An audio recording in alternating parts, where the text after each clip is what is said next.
Today I want to show you a few tricks how you can improve your drum groove. If you aren't already subscribed to this channel and you're interested in simple and effective Psytrance tutorials, then hit the subscribe button and the bell icon.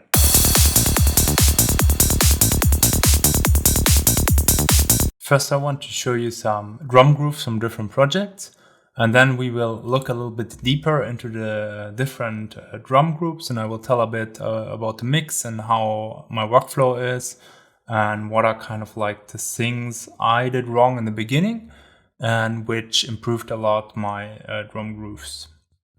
So listen to those three tracks are finished tracks, and this is a new project which is not quite in place as the other ones, but it's good to explain because it's work in progress.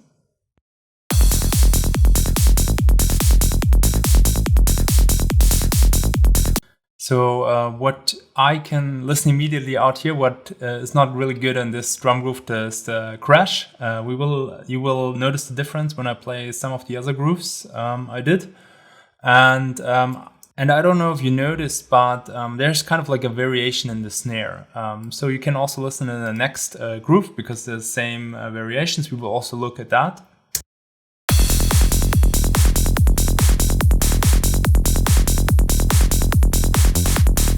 Here the snare is also a little bit more like beefy, but that is, I think, a little bit more up to taste. But listen the difference in the crash here, and especially here, because in that track the crash is really good, I think. So this is the bad crash. This is the better crash. And now when we go to the third one here, then you will hear that the crash is kind of like more present, has more clarity and a lot more punch, because like really cutting through the mix here.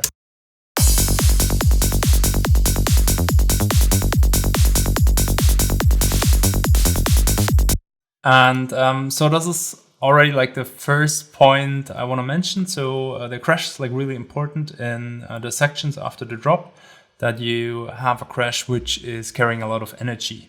But we will look a little bit deeper now into drum grooves in this new project. So this is not quite mixed in place as the other ones, but I think it's good enough for looking at it. And we will also see the crash here.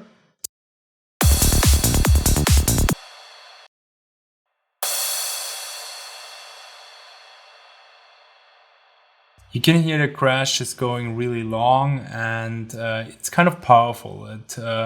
It has that impact you need in a new section after a drop. So if you listen also the point right before the drop.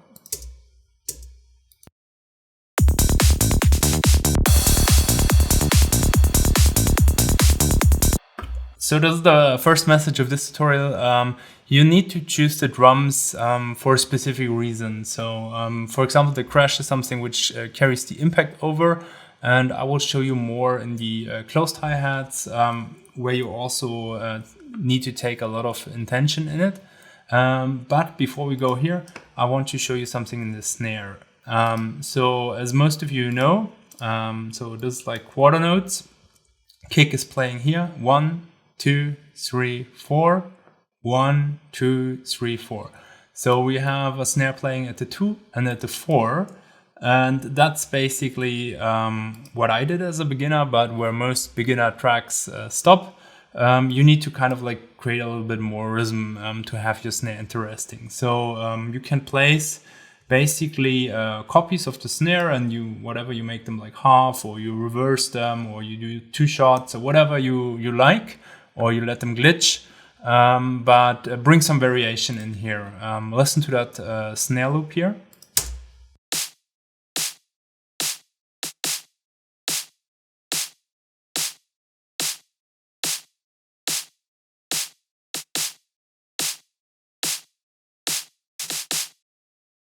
So you see I have this here, then comes a normal block, then comes the same block again, and I have another variation which is different to the first two here. And that's, I think, some good pattern you can try. Don't go too crazy. Don't put in a variation everywhere, because then you don't really feel that groove thing. So I think the interesting thing which comes here is if you have a repetition, but then you step out of the repetition once in a while. And a good place to step out of this repetitions is, for example, also like here in the back. So when you're kind of like closing the loop, the repetition, this is always, in my opinion, a nice place. And one more thing, if you do this step outs, then don't place them like totally straight again here. So for example, you see this is not coming here right with the kick. It's coming at a different place. So that's one thing I take care on the snare here. So let's listen one time in context.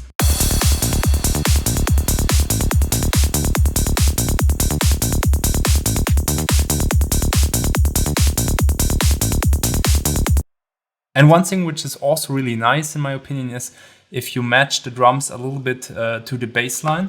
So notice there where the bass line makes a movement, also the drum has a movement in here.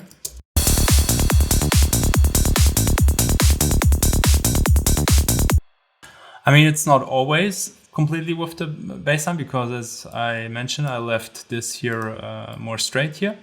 But this shot is kind of like collapsing with some bassline movement, and I think it harmonizes quite well here.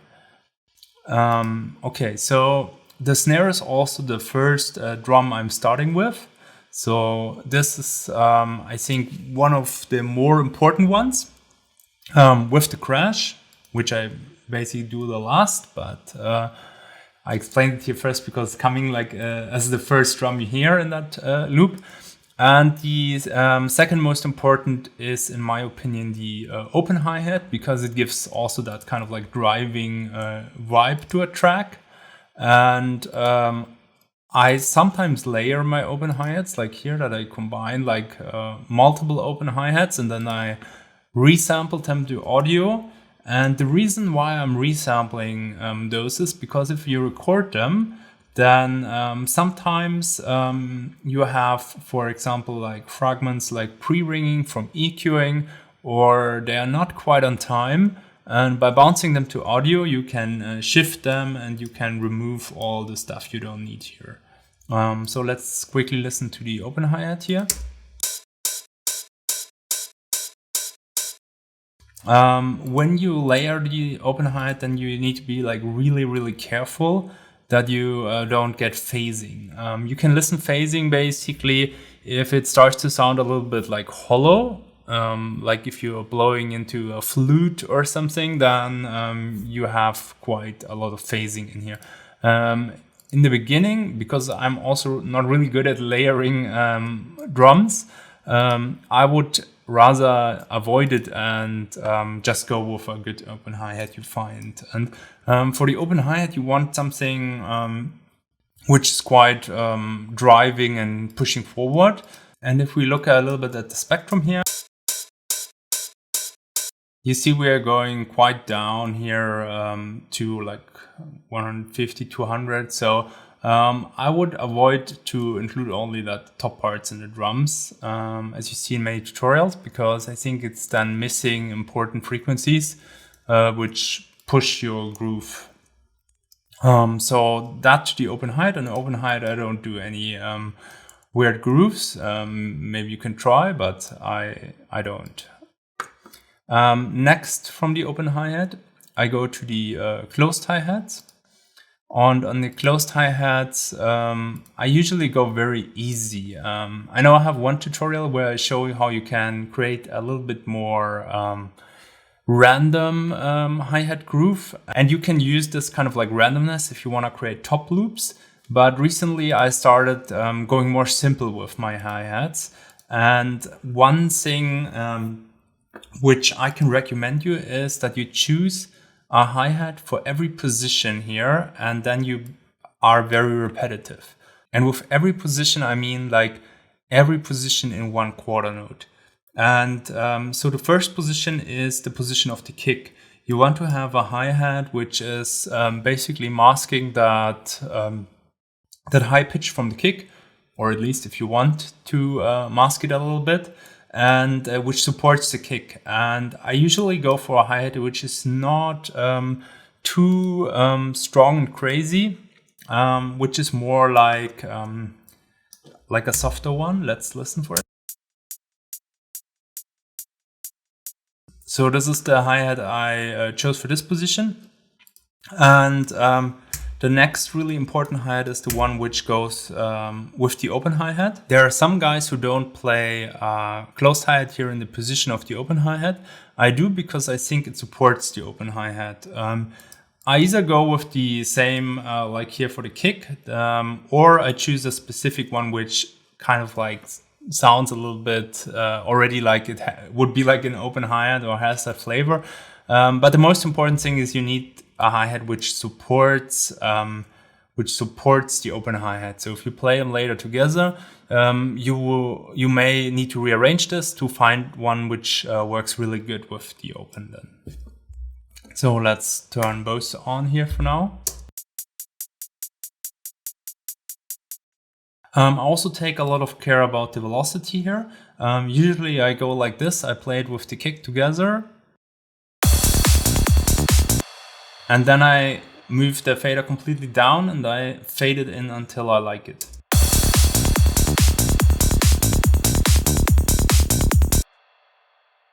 So once I have found this one, actually I start with this one and then I move to this one. Once I found those both, I find usually one open hi-hat which fills up the other position here. So this is kind of like a little bit less important positions. And the way I basically look for those hi-hats I showed in a very early tutorial on my YouTube channel is that I have a rack here where I put all my drums in, or not all, kind of like the ones I selected which I think are good or which I like most, and then I basically just scan through them like this. And once I found one which I really like, I just hit Command C for copy, 0 for deactivating, Command V for inserting it, and then I move on. And in the end, I can just fold down and compare them. So it's really easy and fast to find the drums you like. Once I have this basic closed hi-hat groove, I usually look to make it a little bit more interesting by layering over some other drums, but in those I'm a little bit less specific, but the same schema applies. So I'm kind of like looking to support the kick and the open hi-hat and to create a little bit of movement and groove in here. And I don't use any syncopations in here. In the beginning of my tracks, I use stuff like changing every bar, every 2 and every 4, 8 and 16 bars or something, the groove a little bit. But I'm not such a big fan of that anymore. If you want, you can try this. So now we are finished with the snare and the open hi-hat selection. And I want to show you how they sound together. So let's take, this is also just those two layers sampled into one audio file for the same reason. I can nudge them. I'm a little bit more flexible in audio, and I keep the original one that I can change the groove easily if I want to, but I feel more comfortable working in audio in the end. So let's listen to the closed hi-hat, the snare and the open hi-hat together. And the crash, so that's basically the drums we already have selected, and we switch off the other ones for now.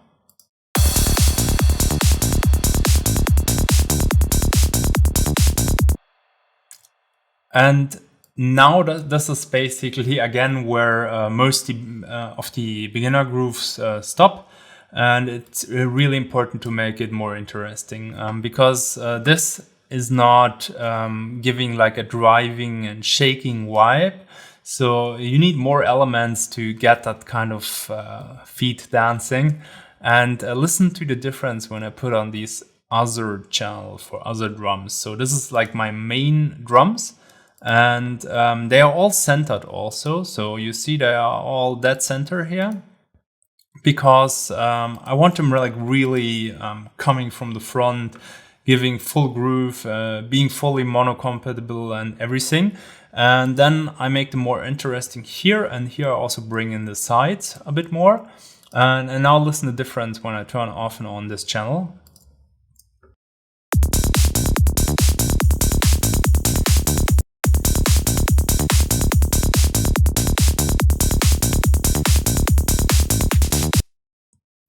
So this channel really makes a difference, and that's kind of like what gives the shaking vibe. And what I do in this channel is basically I fill it up with different things, and it's not the same things in every track. So I'm usually looking for things like shakers, tambourines, that kind of like drum and bass, jungle type of drums. You can go really wild here. I think that's something which is really an artistic choice, while this is a little bit more straightforward here. And the technique I showed in this video, where you randomly sample drums, is also really nice for using it here. Or you can go like really easy with sample packs. Or here I use this loop cloud. It's really nice. So this is basically one of the loops I used in this track here. And this is a great resource for bringing this a little bit more to life. So we will listen to the different channels. Here in the tambourine, I did a similar approach to the closed hi-hats. I choose a different one for each position. So this is kind of a little bit shaker type vibe, but combined with this high tambourine sound, which fills up a bit the high frequencies. I have a shaker loop in here, like a top loop.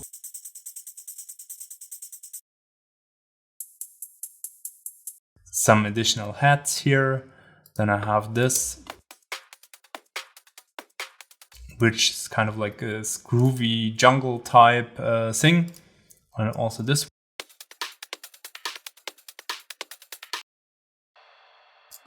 And this one is not playing. I think I had it chosen before.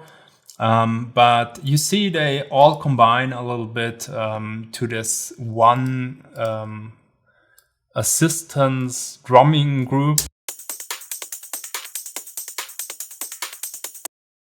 And they are placed quite in the back, actually.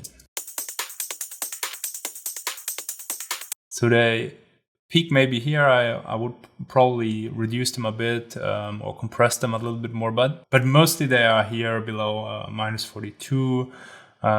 Sometimes I even put them like -48. It depends a bit on the track and the mood and how far I'm in the track. So as mentioned, this is not yet mixed.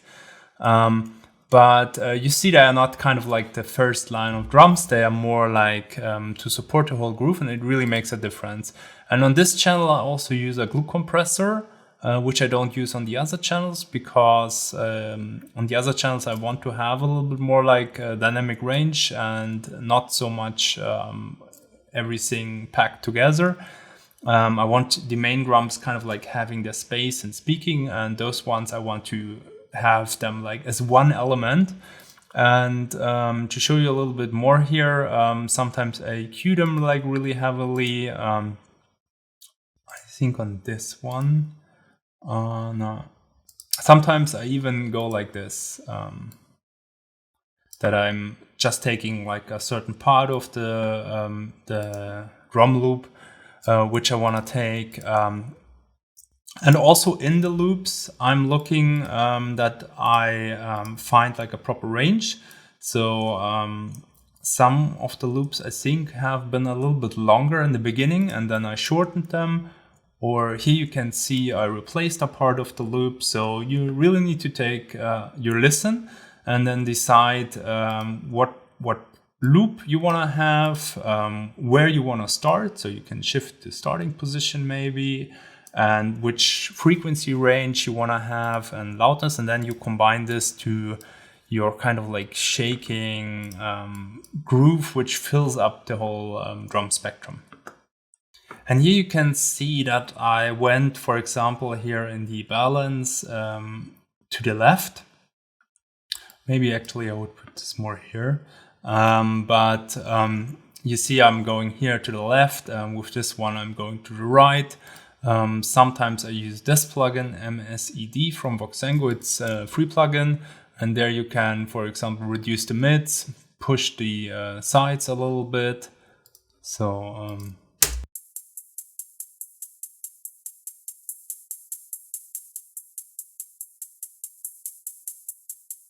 if you want to know how to mix your drums, then find out more in this video here.